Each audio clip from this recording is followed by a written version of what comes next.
SFI এর দক্ষিণ 24 পরগনা জেলা সম্মেলন, সোনারপুরে 30তম জেলা সম্মেলন আর সংবিধান পাঠ হলো। সেখানে সংবিধানের প্রস্তাবনা পাঠ করেন সুজন চক্রবর্তী।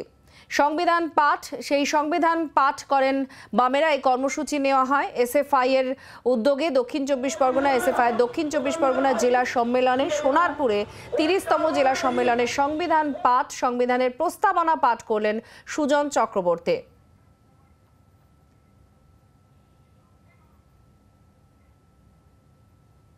এদিকে কংগ্রেসের কর্মসূচি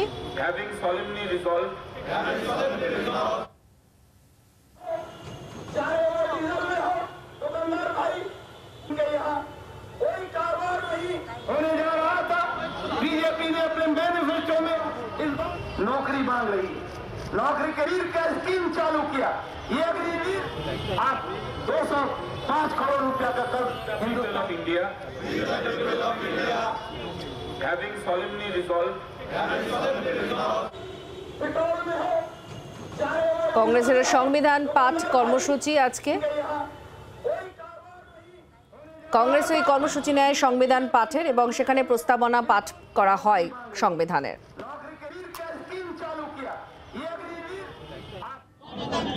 সাধারণতন্ত্র রূপে গড়ে তুলতে এবং এর সব নাগরিক যাতে সামাজিক, অর্থনৈতিক ও রাজনৈতিক ন্যায় বিচার,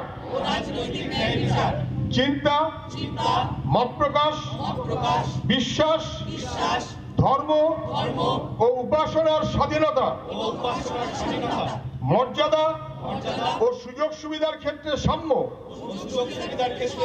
তথাগত আমাদের প্রতিনিধি আমাদের সঙ্গে আছেন। তথাগত, বামেদের আজকে এই সংবিধানের প্রস্তাবনা পাঠের কর্মসূচি কেন, কি জানানো হচ্ছে?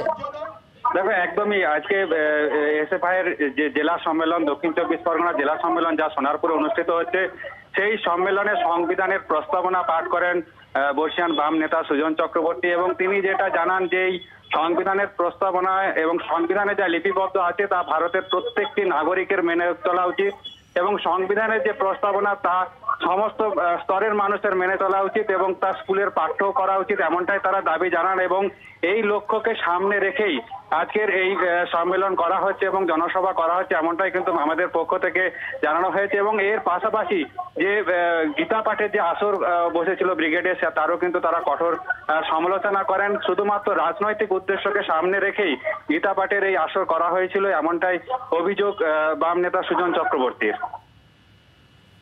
ধন্যবাদ। তথাগত চক্রবর্তী আমাদের প্রতিনিধির সঙ্গে ছিলেন। সার্বজনীনভাবে গ্রহণ করার মতন পাঠ। আপনাদের সবাইকে ধন্যবাদ। সমাজতান্ত্রিক, ধর্মনিরপেক্ষ, গণতান্ত্রিক, সাধারণতন্ত্র রূপে বাংলার আওয়াজ, বাঙালির আবেগ, জি 24 ঘন্টা।